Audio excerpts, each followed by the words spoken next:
Beleza, então, gente. Na biologia frente A e frente B, a gente está bem certinho com o planejamento. Aqui na frente C, moluscos, a gente deveria ter trabalhado na semana 8. Tudo bem, né? Vai naquele momento de ajuste, se for o caso. Hoje, a gente vai trabalhar moluscos.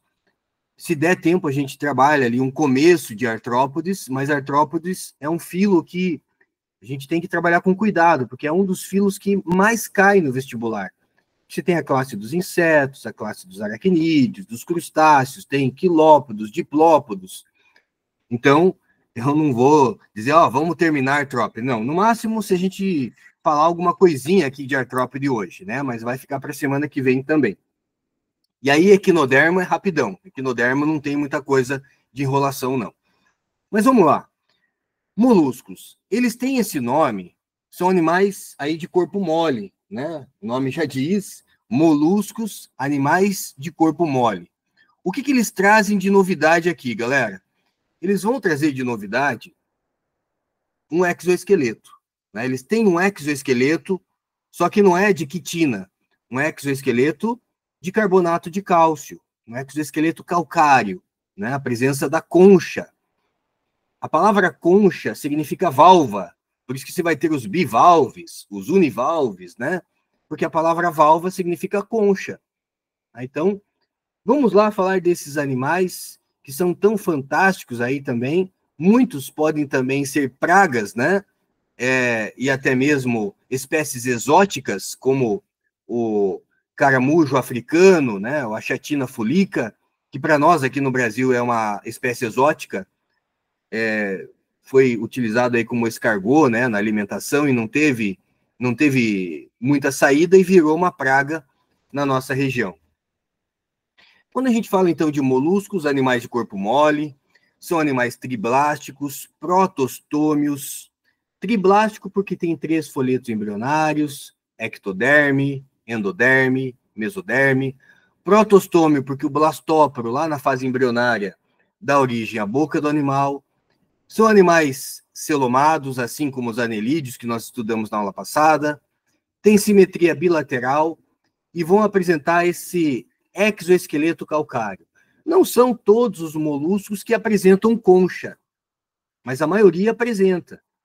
Você vai dizer assim, mas e a lula, né? A lula não tem concha externa, mas a lula ela tem uma concha interna.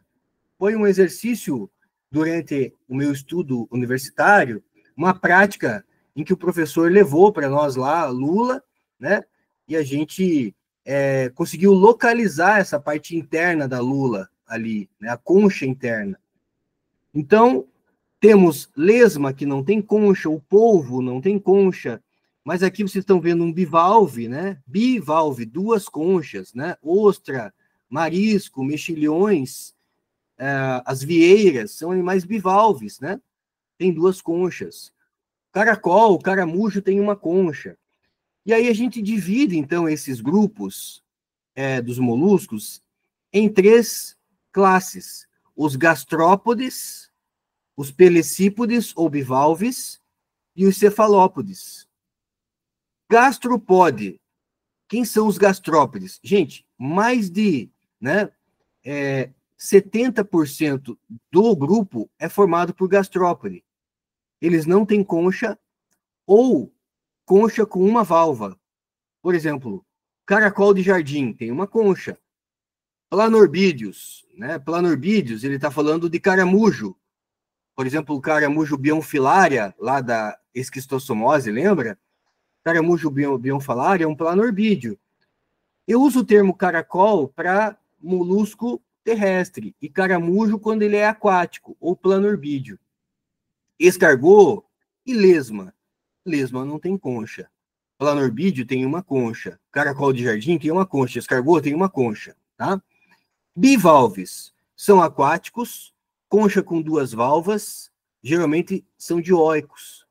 Mariscos, mexilhões, ostras, vieiras, né? Cefalópodes, aquáticos, concha interna ou ausente, são dioicos. Polvo, lula, o calamar, né? São exemplos de moluscos dentro dos cefalópodes. De maneira geral, a gente vai usar aqui um gastrópode, né, inicialmente para falar da anatomia e da fisiologia desses animais. Olhando aqui para um gastrópode, a gente vai ver que é um animal que tem uma cabeça, tem massa visceral. Essa massa visceral, gente, ela tem ali a cavidade do manto, que pode funcionar como um pulmão ou como uma brânquia, né? No caso dos gastrópodes, são moluscos que apresentam um pé musculoso, que ele usa para se deslocar, muitas vezes até para se fixar no substrato. E a concha, né? Então aqui a gente tem uma estrutura clássica de um gastrópode, né? Não sei se você já ouviu falar, mas as pérolas, né? Que são pérolas? Gente, pérolas, elas podem ser produzidas naturalmente. Como assim? Embaixo da concha, né, por dentro da concha, você tem ali a cavidade do manto. E essa cavidade do manto, quando para alguma sujeira ali, pode ser um grão de areia que seja, mas pode ser um parasita. O que o animal faz? Essa cavidade do manto, que é responsável por produzir a concha também, ela vai revestindo esse parasita ou esse grão de areia como uma forma de proteção. E ela vai revestindo com uma substância chamada madrepérola. E essa substância madrepérola, dependendo da espécie de molusco, ela passa a ter valor comercial significativo. Então, existem várias espécies de moluscos que vão produzir ali vários tipos de pérolas, né? Então, a pérola, ela é resultado de um sofrimento, digamos assim, do animal, né? Que entendeu que ele foi parasitado ou que entrou algum resíduo ali na cavidade do manto e o animal começa, então, a produzir uma camada, né? E mais uma camada de madrepérola, tá? Então, são os moluscos que produzem a concha, essa cavidade do manto, que é uma dobra da epiderme, responsável por produzir a pérola e também por produzir a concha. Vamos ainda utilizar um gastrópode para a gente poder olhar para a anatomia dele. Ó. Aqui a gente vê gânglios nervosos na cabeça. Gânglio nada mais é do que uma aglomeração de neurônio, não é um cérebro ainda, tá, gente? Mas já é uma aglomeraçãozinha de neurônio aqui. E aí o cordão nervoso ventral, ó, no ventre, a boca do animal, ele tem ânus, então o sistema digestório é completo, né? Tem um tubo digestório completo. Gônadas. Aqui a gente está falando de animais que são hermafroditas, né, gente? Então ele vai ter testículos e ovários no mesmo animal. Um rim primitivo, nem é, na verdade, um rim, né? São metanefrídeos, a gente já vai ver daqui a pouco. Coração aqui são vasos que pulsam, né? Não é um coração muito elaborado, não. São vasos que pulsam. Bom? Tubo digestório completo, boca e ânus. Os moluscos, de maneira geral, exceto o bivalve, vão apresentar uma estrutura denominada de rádula. A rádula, gente, é uma língua raspadora. Aqui está a boca do animal, ó. Aqui a rádula está guardada dentro da boca. Aqui a rádula saiu para fora, ó. Ela sai como se fosse uma lixa, raspando o substrato, mandando o alimento para a boca. Essa rádula é formada por quitina, tá, gente? Então são aqui, né, composições de quitina, que é um polissacarídeo, que é um carboidrato nitrogenado. Esse órgão raspador, essa rádula, é uma estrutura importante para esses animais. Ele não existe em bivalve. Por quê? Porque bivalve é filtrador, né, gente? Bivalve filtra a água, tirando o alimento da água. Aqui um detalhe da rádula, novamente, ó, visto no microscópio, visto mais de perto. Aspectos digestivos. Gastrópodes e cefalópodes têm rádula, que é uma língua denteada raspadora. Cefalópodes têm bico córneos, bico semelhante ao dos papagaios. E os pelecípodes têm sifões, um inalante e um exalante, pelo menos. Tá? Voltamos para a anatomia, sistema respiratório. Esses animais podem ter pulmões ou brânquias.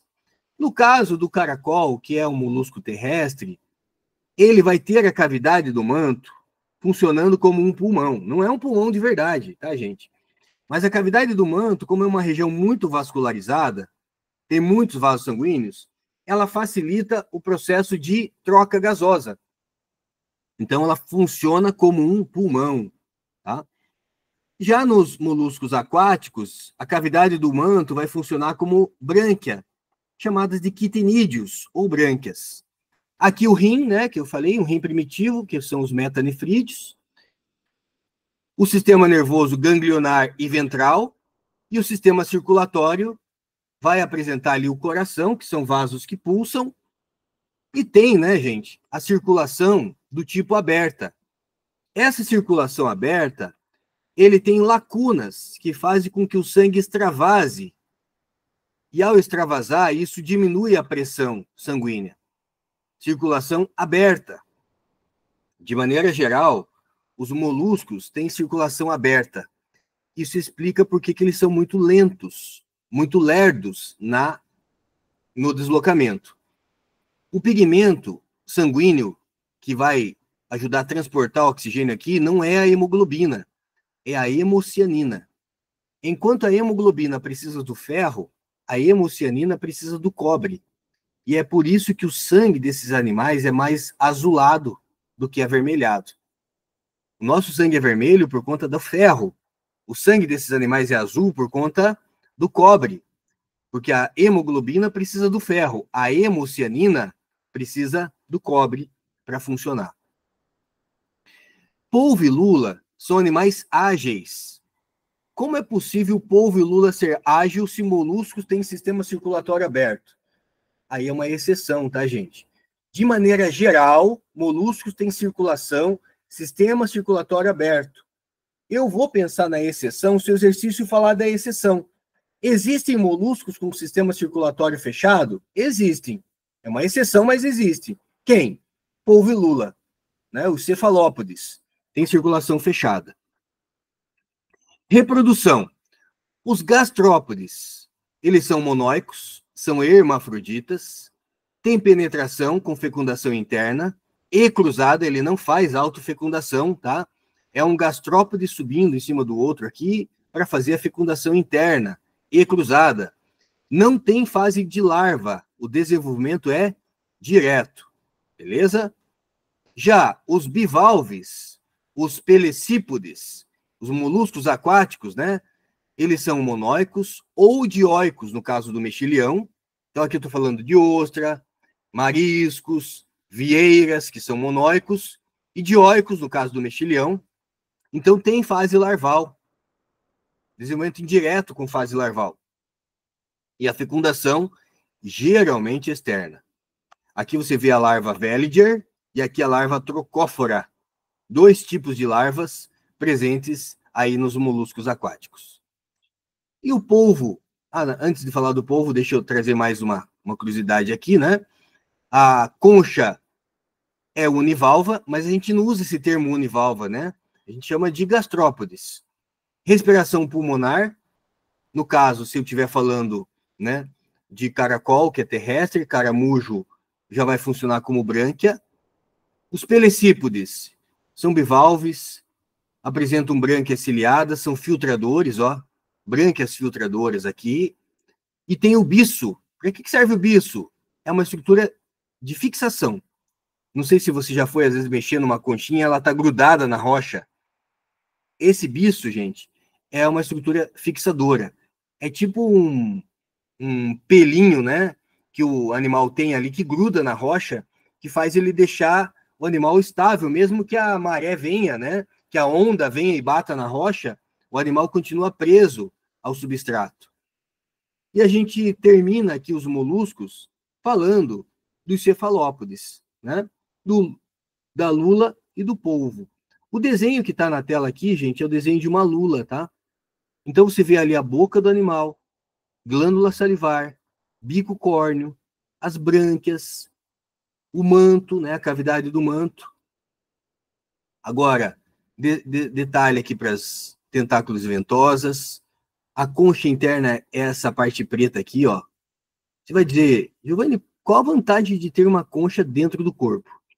Isso aqui ajuda na sustentação do animal, tá, gente? Acredita-se que a lula já teve concha e que ela acabou atrofiando e permanecendo só essa concha interna que traz ainda alguma vantagem para o animal, como sustentação. Tem a bolsa de tinta que o animal usa para jogar essa tinta quando ele vê algum predador, então ele consegue borrifar essa tinta na água, né, dando tempo do animal fugir, e um sifão aqui onde ele exala a água que ele usa para locomoção. Tá? Então, esses são os cefalópodes. Vamos trazer algumas curiosidades aqui. Quando a gente fala de lula e de polvo, principalmente do polvo, a gente está falando de um dos animais mais inteligentes que nós podemos observar quando a gente tira o ser humano. Tá? Ele é o animal invertebrado mais inteligente que existe, com capacidade, inclusive, de memorização e aprender algumas rotinas, tá, gente? Então, o polvo, ele consegue aprender algumas sequências, algumas rotinas. Só para você ter ideia, o polvo, ele chega a ter em torno de 500 milhões de neurônios. Você fala, 500 milhões de neurônios não é nada. Nós temos 86 bilhões de neurônios, sim.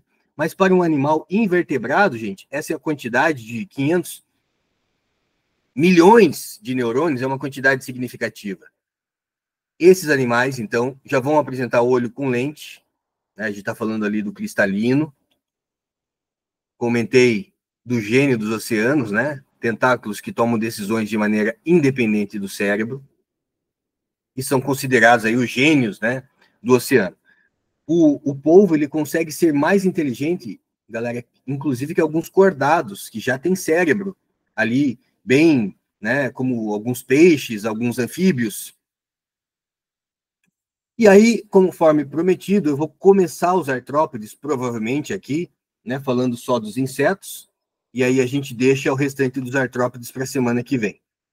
Quando eu falo de artrópodes, eu estou falando do filo de animais que têm patas ou apêndices articulados. Se a gente usar o termo pata, tá tudo bem, mas não é sempre pata. Pode ser uma antena sensorial, pode ser o órgão copulador, articulado, né, que tem a articulação. A pata corredora do inseto, a pata nadadora do siri, a antena sensorial da lagosta, o órgão copulador do macho de aranha. Então, a gente tem aqui, né, esses apêndices articulados. Aquele slide mais importante quando eu falo de artrópodes de maneira geral, tá, gente? São animais que apresentam metameria, assim como os anelídeos, só que aqui eles vão além. Eles vão apresentar fusão dos metâmeros, o que nós chamamos de tagmatização. Então, a formação de uma cabeça bem definida é um tagma. Cabeça, tórax, abdômen, ou cabeça fundida no tórax, a gente chama de cefalotórax, né? Então, a federal já perguntou qual a vantagem da tagmatização dos insetos. Gente, a vantagem da tagmatização dos insetos ou dos artrópodes, de maneira geral, é que a tagmatização, ao fundir segmentos, ela possibilita uma complexidade maior de órgãos. A cabeça é uma fusão de segmento, o tórax é uma fusão de segmentos, o abdômen é uma fusão de segmentos. Isso traz uma complexidade maior do que simplesmente segmentos independentes. São animais triblásticos, celomados, com simetria bilateral, apresentam o exoesqueleto de quitina, que traz proteção e é impermeável, né? E apresenta o sistema cardiovascular aberto. Aquele gráfico clássico de um artrópode e não artrópode. O não artrópode, o crescimento é contínuo, lógico que um momento da vida vai estabilizar, enquanto que o artrópode, o crescimento é descontínuo.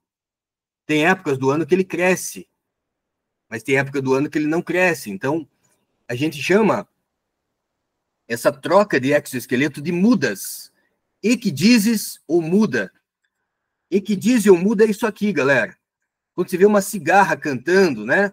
Você fala, ela estourou de tanto cantar. Ela não estourou de tanto cantar. Isso aqui é o exoesqueleto velho dela.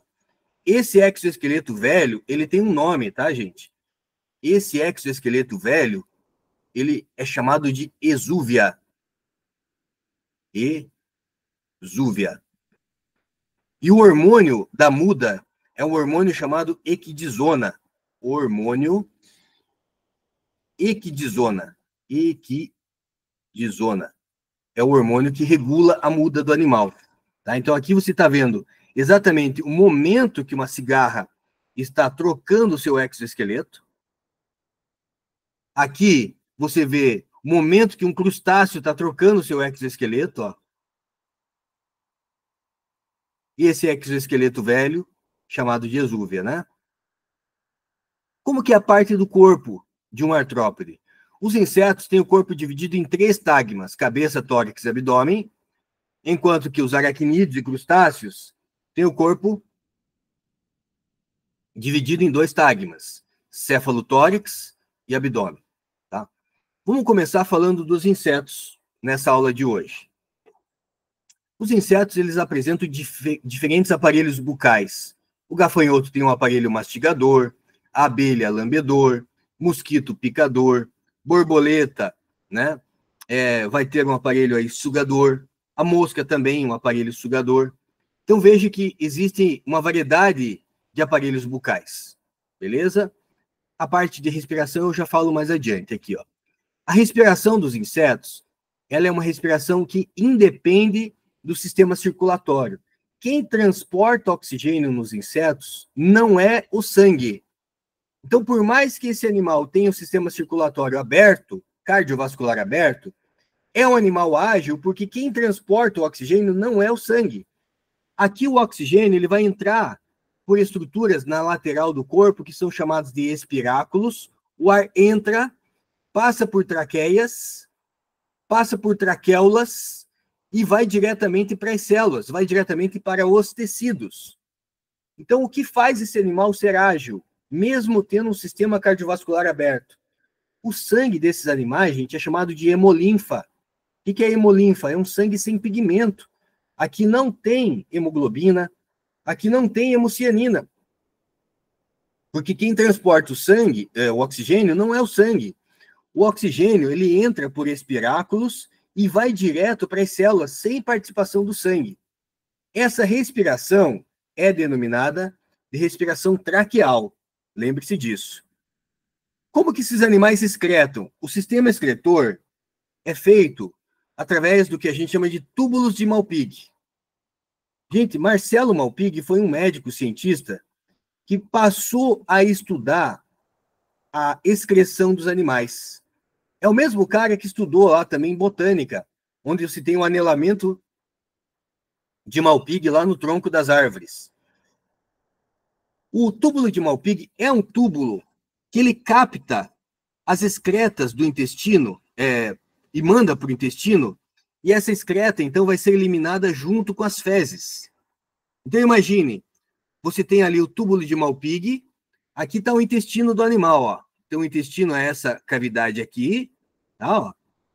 E o túbulo de Malpighi, ele fica aqui, ó, em contato com o intestino, para que ele possa, né, mandar essa excreção e o animal elimine, então, nas fezes, o ácido úrico. Tá?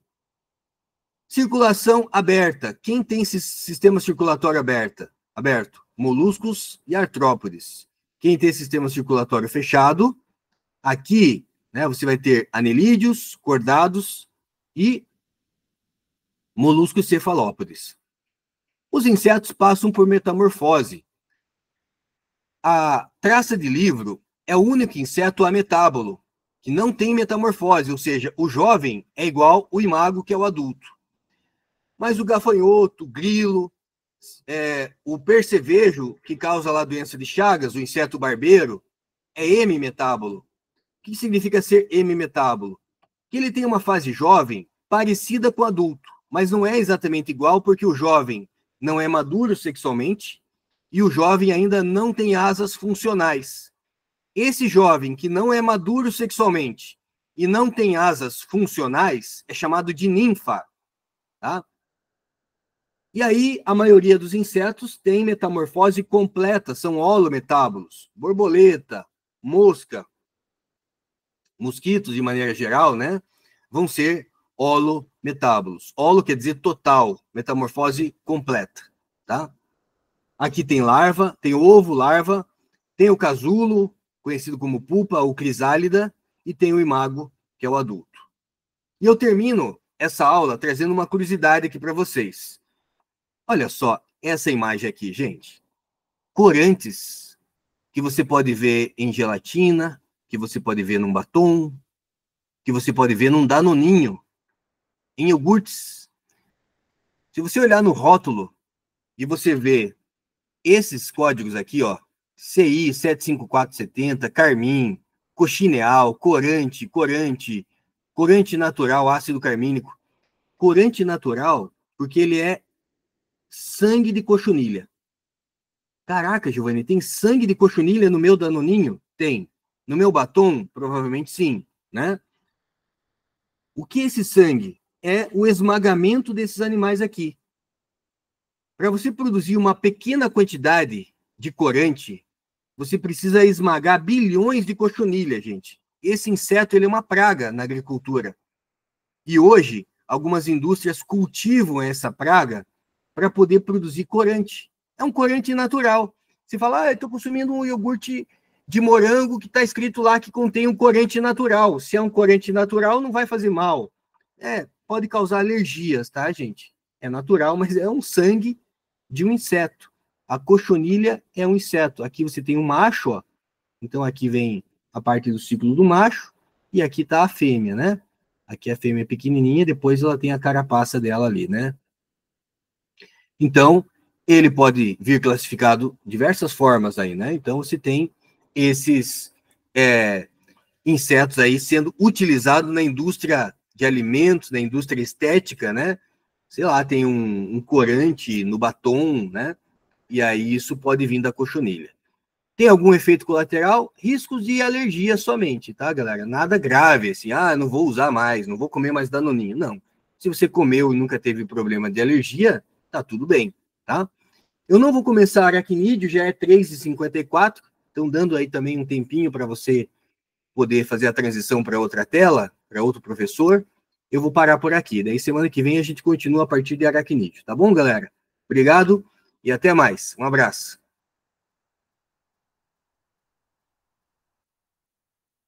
Tchau.